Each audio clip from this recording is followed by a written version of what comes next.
প্রিয় দর্শক, বাংলাদেশের রাজনীতিতে সেফ এক্সিট শব্দটি হঠাৎ করে আবারও আলোচনায় এসেছে। অন্তর্বর্তী সরকারের কয়েকজন উপদেষ্টা এ নিয়ে ভাবছেন। এনসিপি নেতা নাহিদ ইসলামের এমন মন্তব্যের পর থেকেই রাজনৈতিক অঙ্গন ও সামাজিক যোগাযোগ মাধ্যমে বিষয়টি নিয়ে আলোচনা শেষ হচ্ছে না।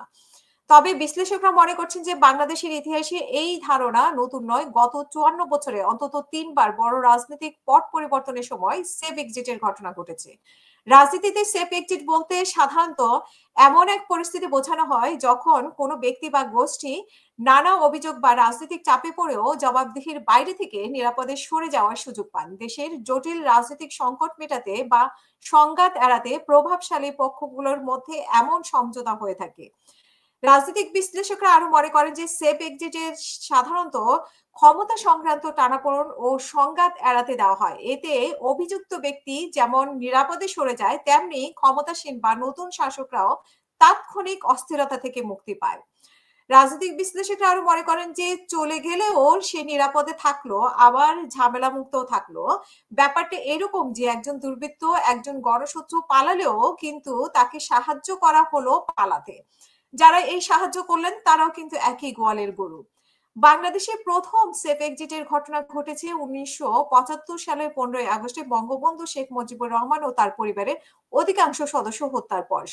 হত্যাকাণ্ডে জড়িত সেনা সদস্যদের বিচার না করে সেই সময় ইন্ডিমিনিটি অধ্যাদেশ জারি করে তাদের দায় মুক্তি দেওয়া হয় এবং এমনকি পরবর্তী কয়েকজনকে বিদেশি কূটনৈতিক পদেও নিয়োগ দেওয়া হয়েছে। বিশ্লেষকদের মতে অপরাধ সংঘটনের পর বিচারের বাইরে থেকে নিরাপদে বিদেশে পাঠানোর মধ্য দিয়ে বাংলাদেশের রাজনীতিতে প্রথমবারের মতো সেফ এক্সিটের নজির সৃষ্টি হয়।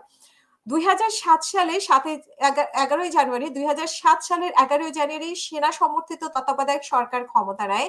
দুর্নীতি বিরোধী অভিযানে তখন গ্রেপ্তার হন দুই প্রধান দলীয় নেত্রী শেখ হাসিনা ও খালেদা জিয়ার সহ অনেক রাজনীতিক। কিন্তু সময়ের সঙ্গে সরকার পরিস্থিতি সামাল দিতে হিমশিম খেতে থাকে। ২০০৮ সালে ক্ষমতা হস্তান্তরের প্রস্তুতির সময় নিজেদের নিরাপত্তা নিয়ে সংখ্যায় পড়ে তৎকালীন তত্ত্বাবধায়ক সরকারের শীর্ষ ব্যক্তিরা। তখনই তারা সেফ এক্সিটের প্ল্যান নিয়ে আলোচনা করেন। রাজনৈতিক বিশ্লেষকরা মনে করেন যে ১/১১ কুশলীয়রা একটা সেফ এক্সিটের জন্য ধর্ণা দিয়েছিলেন শেখ হাসিনা ও খালেদা জিয়ার কাছে। খালেদা জিয়া দেন নাই, কিন্তু শেখ হাসিনা রাজি হয়েছিলেন।